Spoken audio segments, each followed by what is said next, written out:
అందరికీ నమస్కారం. నేను మీ అనిల్ కుమార్, ఓయూజేసి నిరుద్యోగ జేసి కన్వీనర్. ముందుగా అందరికీ అంబేద్కర్ జయంతి శుభాకాంక్షలు. ఈరోజు అసలు మీ ముందుకు ఎందుకు వచ్చానంటే, మన తెలంగాణ రాష్ట్రంలో ప్రజాస్వామ్యానికి విలువలు ఉన్నాయా? అసలు ఏదైతే ఈరోజు అంబేద్కర్ జయంతి సందర్భంగా మన బాబాసాహెబ్ అంబేద్కర్ ఈరోజు భారతదేశానికి కాన్స్టిట్యున్సీ ఇచ్చేసి ప్రజాస్వామ్యాన్ని కాపాడాలి, ప్రజలకు జీవించే హక్కు ఉన్నదని తెలియజేయడం జరిగింది. ఈ ప్రజాస్వామ్యం మన తెలంగాణ రాష్ట్రంలో ఏదైతే నిన్న ఉస్మానియా యూనివర్సిటీ ముద్దుబిడ్డ తెలంగాణ ఉద్యమకారుడు కోటూరు మానవతరాయ్ గారిని నిన్న అర్ధరాత్రి 11:30 ప్రాంతంలో ఏదైతే నాగార్జున సాగర్లో అతను బస చేసే ప్రాంతంలో హోటల్లో నిన్న అనవసరంగా అక్రమంగా వచ్చి అరెస్ట్ చేయడం జరిగింది. నేను పోలీసు మిత్రులకు నేను 2 చేతులతో విజ్ఞప్తి చేస్తున్నాను.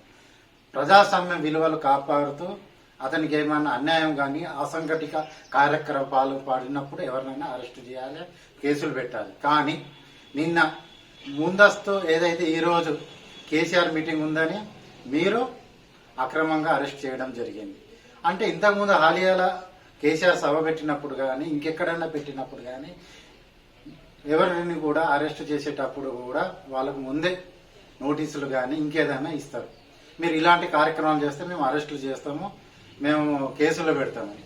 అదే నిన్న రాత్రి 11:30 ప్రాంతంలో కోటూరి మానవతరాయ్ నిరుద్యోగ జేసి బృందాన్ని మానవతరాయ్ అన్నగారిని అక్రమంగా అరెస్ట్ చేయడం, దాంతోపాటు పోలీసు మిత్రులు వచ్చేసి అరెస్ట్ చేస్తే మేము ఇంత బాధపడకపోయేవాళ్ళం.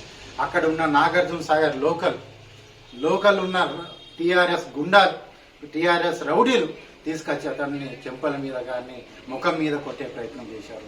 ఇది చాలా బాధాకరమైనది. అతను ఈరోజు తెలంగాణ ఉద్యమంలో మొదటిసారిగా పాదయాత్ర ఉస్మానియా నుంచి అయితే ఖమ్మం భద్రాద్రి వరకు పాదయాత్ర చేసిన తెలంగాణ మొదటి విద్యార్థి ఉద్యమకారుడు. అలాంటి వాళ్లకు అతను దళితుడు. ఈ రోజు మనం అంబేద్కర్ జయంతి జరుపుకున్న రోజు కూడా ఇలాంటి దళితుల మీద అక్రమంగా రౌడీలతో కొట్టిపిచ్చుతూ ఉంటే ఎంత బాధాకరమైన రోజు. కాబట్టి నేను ఒకటే చెప్తున్నాను ఈ టీఆర్ఎస్ ప్రభుత్వానికి, ఈ కేసీఆర్ ప్రభుత్వానికి, అయ్యా మీరు ప్రజాస్వామ్య విలువల్ని కాపాడండి, మేము దానికి అక్కరంటలేదు. ఏదైతే తెలంగాణ సాధించుకున్న తర్వాత నిధులు నియామకాల విషయానికి వస్తే నిధులేమో కేసీఆర్ కుటుంబానికి వెళ్ళిపోయిన, నీళ్ళేమో ఫామ్ హౌస్కి పరిమితమైన, ఉద్యోగాల సంగతి ఏమో మీ ఇంట్లో ఉన్న 5గురికి ఉద్యోగాలు వస్తే తెలంగాణ బంగారు తెలంగాణ వచ్చినట్లేనా? కానీ ఇక్కడ ఉన్న ప్రజానీకం తెలంగాణ నిరుద్యోగుల ఈ లోకం ఒకటే ప్రశ్నిస్తుంది. మీద ఏదైతే 1,90,000 ఉద్యోగాలు ప్రస్తుతం పిఆర్సీ కమిటీ నివేదిక ఇచ్చిన ప్రకారం 1,90,000 ఉద్యోగాలు ఖాళీ ఉన్నాయి, అవే మాకు భర్తీ చేయాలని అడుగుతున్నాము. నిరుద్యోగ వృత్తి మేము ఇమ్మన్నామా? మాకు ఉద్యోగాలు కావాలనుకున్నాము, మాకు ఉద్యోగాలు ఇవ్వండి బాబు అని మేము బాధపడుతూ ఉంటే, తెలంగాణ ఉద్యమం ఇచ్చిన నాయకులం అందరం మేము అడుగుతుంటే, ఒక పక్క ఎలక్షన్ అప్పుడు మేనిఫెస్టోలో మీరు 3,016 రూపాయలు ఏదో గుడికో బడికో ఇచ్చినట్టు దక్షిణ ఇచ్చినట్టు మేము అడిగినాము. అదే నిరుద్యోగ వృత్తి ఎందుకు ఇవ్వట్లేదు? ఇప్పటికే ప్రతి నిరుద్యోగులకి దాదాపు 90,000 బాకీ మనకి టీఆర్ఎస్ ప్రభుత్వం ఉంది. ప్రభుత్వం ప్రతి ఒక్క విద్యార్థికి నిరుద్యోగులకి బాకీ ఉంది. దాదాపు 25 లక్షల మంది నిరుద్యోగులు యువకులు ఎదురు చూస్తున్నారు. ప్రతి ఒక్క నిరుద్యోగికి 90,000 రూపాయలు బాకీ ఉన్నావు, అది ఎప్పుడు ఇస్తావు అని మేము అడుగుతున్నాం బరాబర్. కానీ ఇప్పుడున్న తెలంగాణ ప్రభుత్వం ఎంత నీచంగా పాల్పడింది. అతను ప్రశ్నిస్తే అరెస్ట్లా. నిన్న అదే నిరుద్యోగ వృత్తి ఎప్పుడు ఇస్తామంటే అక్కడ ఉన్న మినిస్టర్ జగదీశ్వర్ రెడ్డి ఏమన్నారు, నీ నాయకుడు ఎవరున్నారు, నీవెవరున్నారు, నిన్ను తొక్కుతాం, ఈ కుక్కలందరూ తొక్కుదామంటే, అంటే మీరే కుక్కలు కాబట్టి ఈరోజు కుక్కల్లాగా పందుల్లాగా ఊర్లలో గ్రామాలలో పడి అడుగుతున్నారు. మరి మేము అడుగుతున్నది, ఎవరయ్యా నిన్ను రమ్మన్నది? ఎవరయ్యా నాగార్జున సాగర్లో పర్యటించన్నారు? గ్రామాలను ఎవరు పర్యటిస్తూ ఉంటారు? మేము పర్యటించరమ్మన్నారా? ఎలక్షన్కి అయితే మీరు కరపత్రాలు పంచుకోండి. అక్కడే వెళ్ళిన తర్వాత ఆ గ్రామంలో ఉన్నవారు అడుగుతాడు, బరాబర్ అడుగుతాడు, సమాధానం చెప్పాలి. నీ వెనక నాయకుడు ఎవరు ఉన్నాడు? నిన్ను తొక్కుతా, నీ కుక్కలతో సమానం చూస్తా అంట. మీరా కుక్క, మీ నాయకుడు అన్నాడు, మీ అధినేత అన్నాడు. ఏదైతే తెలంగాణ రాష్ట్రం వస్తే కాపల కుక్కలాగా అంటారు. ఇప్పుడు కుక్కలు మీరా మేమా? నిరుద్యోగ యువతతో మీరు పెట్టుకోకండి. మేము చూస్తూ ఉంటున్నాం. మొన్న బోడా సునీల్ కుమార్, మురళీ మన ఏదో నరసయ్య మాదిగ, మురళి ముదిరాజ్, వీళ్ళందరూ కూడా ఎందరో తెలంగాణ రాష్ట్రం వచ్చిన తర్వాత స్వరాష్ట్రంలో కూడా వందలాది మంది నిరుద్యోగులు చనిపోతుంటే ఆత్మహత్యలు చేసుకుంటే, అదే నాగార్జున సాగర్లో ఒక రవి ప్రైవేట్ ఉద్యోగం చేసుకున్న రవి కుటుంబ భార్య భర్తలు కూడా చదివిపోవడం జరిగింది. మీరు చూస్తూనే ఉన్నారు. ఇలాంటి అరాచకాలు ఆపాలి. లేకపోతే రానున్న రోజులలో 2023లో ఏదైతే టీఆర్ఎస్ ప్రభుత్వం మట్టిలో గాని పాతాళంకి తొక్కేసే రోజులు వస్తాయని నేను అందరికీ తెలియజేది. నిరుద్యోగ మిత్రులారా, ప్రతి ఒక్కరి ఈ వీడియోని అందరూ షేర్ చేయండి. ఎందుకంటే నేను ఎవరి గురించి మాట్లాడుతున్నానంటే కోటూరి మానవతరాయ్ గారి గురించి కానీ ఎవరైతే ఉద్యమకారుల గురించి నేను మాట్లాడుతున్నాను.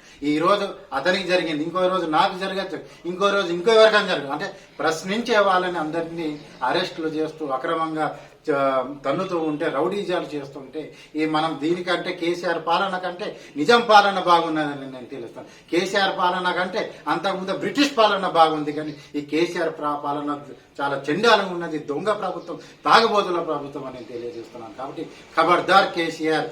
ఏదైతే కోటూరి మానవతరాయని అరెస్ట్ చేసిన వెంటనే విడుదల చేయాలి. అతనికి ఏదైతే చిత్రహింసలు పెట్టే కార్యక్రమం ఉన్నదో, నేను ఒకటే పోలీసు మిత్రులకు కానీ, అక్కడ ఉన్న ఎస్పీ రంగనాథన్ కానీ, డీజీపీ మహేందర్ రెడ్డి గారికి కూడా నేను దయచేసి అడుగుతున్నాను. ఒకటే, మేము విద్యార్థి నిరుద్యోగులం, మా ఉద్యోగాల గురించి మేము ఫైట్ చేస్తున్నాం, కానీ మాకేమన్నా సారా కోసం కాదు, ఖారా కోసం కాదు, మేము తినేదానికి అడగట్లేదు. మా ఉద్యోగాలకి, మా నిరుద్యోగ వృత్తి ఏందని మేము ప్రశ్నిస్తున్నాం. ప్రజాస్వామ్యంలో జీవించే హక్కున్నది, ప్రశ్నించే హక్కున్నది. బాబాసాహెబ్ అంబేద్కర్ ఈ రోజు జయంతి సందర్భంగా మేము తెలియజేస్తున్నాం. మాకు ప్రశ్నించే అవకాశం మాకు బాబాసాహెబ్ అంబేద్కర్ కల్పించిన అదే కానిస్టెన్సీ పాలన మేము వెళ్తున్నాం. రాజ్యాంగానికి కాపాడుతూ వెళ్తున్నాం. కాబట్టి మేము రాజ్యాంగానికి విలువలు ఇస్తున్నాము. మీరు అదే విలువలు ఇస్తుంటే డీజీపీ గారు, ఎస్పీ గారు, మీరు వెంటనే అక్కడ ఉన్న ఏదైతే సబ్ ఇన్స్పెక్టర్, సర్కిల్ ఇన్స్పెక్టర్ అక్కడ అతని రూమ్కి, మానవతరాయ్ రూమ్కి వెళ్ళిన తర్వాత ఎవరైతే మానవతరాయిని 2 చేతులతో పట్టుకుంటాను కావచ్చు, కానీ ఎందుకు అక్కడ ఉన్న రౌడీలని ఆపలేకపోతున్నారు? ఆ రౌడీలను ఎందుకు వెంటనే, ఆ రౌడీలను, ఆ గుండాలను, ఆ టీఆర్ఎస్ కార్యకర్తల ఇంకెవరా వాళ్ళని వెంటనే అరెస్ట్ చేయకపోతే ఈ నిరుద్యోగ యువకం, ఈ ఉస్మానియా యూనివర్సిటీ కదులుతాము. రేపటి రోజు కంపల్సరీ ఇది చూస్తూ ఉంటే మేము ఖచ్చితంగా హైకోర్టు కానీ, మన హ్యూమన్ రైట్ కమిషన్ కానీ, ప్రజా సంఘాలను ఆలోచిస్తాం. ఒక దళిత బిడ్డని ఏ విధంగా కొడతాం? అక్కడ ఉన్న చూస్తూ ఉన్న ఆ ఎస్ఐ మీద, ఆ సిఐ మీద, అక్కడ ఉన్న డిఎస్పీ మీద కూడా వెంటనే చర్యలు తీసుకోవాలి. లేకపోతే ఈ నిరుద్యోగ యువత కానీ, ఈ ఉస్మానియా యూనివర్సిటీ బిడ్డలు కానీ కథలు దక్కుతారు. ఇక్కడ ఉన్న 20 లక్షల మంది కానీ అందరూ కూడా ముందొస్తారని నేను తెలియజేస్తున్నాను. కాబట్టి వెంటనే మానవతరాయిని విడుదల చేసి అతనికి ఎలాంటి అరకచాక పాలు పడ్డా కూడా అతని చిత్రహింసలు ఎవరైతే చేసినారో వాళ్ళని వెంటనే చర్యలు తీసుకోవాలి. ఈ ఎస్ఐని, సిఐని వెంటనే సస్పెండ్ చేయాలి. ఒక దళిత బిడ్డని కోరుతూ ఉంటే చూసుకుంటూ ఉన్న ఈ పోలీసులు మిత్రులకు నేను ఒకటే సవాంకం చేస్తున్నా. రానున్న రోజులు అందరి ఒకటే రాజ్యం ఉండదు. 4 రోజులు అత్తయ్య ఉంటే 4 రోజులు కోడై ఉంటాయి. ఎండాకాలం, వానాకాలం, చలికాలం ఏ విధంగా ఉంటుందో ఈ రోజు టీఆర్ఎస్ ప్రభుత్వం ఉన్నది కావచ్చు, రేపు రోజు మరో ప్రభుత్వం, ఇంకో కాంగ్రెస్ ప్రభుత్వం వస్తే అప్పుడు నీ బతుకులేంది ఒకసారి ఆలోచన చేసుకోవాల్సి ఉంటది కంపల్సరీ. కాబట్టి ప్రజా విలువలు కాపాడండి, రాజ్యాంగ విలువలు కాపాడండి. మీరు ఏదైతే ఫ్రెండ్లీ పోలీస్ అంటారు, ఉండండి. మేము తప్పు చేస్తే మనకు అరెస్ట్ చేయండి, కేసులు పెట్టండి, మేము సిద్ధంగా ఉన్నాం. కానీ మీరు అక్రమంగా అరెస్ట్ చేయడం సరికాదు. ఒకవేళ అరెస్ట్ చేస్తే చేయండి. ఆ టాస్క్ ఫోర్స్ కానీ, ఇంకేదన్నా బెటాలియన్ కానీ, ఏదన్నా సెక్యూరిటీ ఫోర్స్ కానీ తీసుకువెళ్ళేటప్పుడు ఎందుకు వాళ్ళ టీఆర్ఎస్ గుండగాలతో కొట్టిపిచ్చే ప్రయత్నం చేసిండ్రు? కొట్టిపిచ్చే ప్రయత్నం చేసిన ఆ ప్రతి ఒక్క టీఆర్ఎస్ కార్యకర్తలను కానీ, మిగతా కార్యకర్తలను వెంటనే ఇది చేయాలి. ఎవరైతే కాంగ్రెస్ కార్యకర్తలు నిన్న కూడా దళిత గ్రామాలలో వెళ్లి దాడి చేయడం జరిగింది. అక్కడ నాగార్జున సాగర్ లో ఇప్పుడు ప్రశాంతత వాతావరణం లేదు. అక్కడ ఉన్న ఎన్నికల కమిషనర్లు నిద్రపోతుండా, లేకుంటే గాడిద పండ్లు తోముతుండా? ఎందుకు మన సోయి లేకుండా ఎందుకున్నారు? దద్దమ్మ చేత కాకపోతే అధికారుల నుంచి దిగిపోవాలి. కానీ ఇలాంటి అరచకపాలు, అక్కడ మద్యం, డబ్బు ఒక రకమైనది. అది ఎలక్షన్ ఉన్నదా, ఒక జాతర లాగా ఉన్నది. ఎందుకు టీఆర్ఎస్ నాయకులు వేల మంది, వందలాది మినిస్టర్లు, ఎమ్మెల్యేలు, ఎంపీలు అందరు వెళ్ళి 2 నెలల నుంచి అక్కడనే ఉంటారు.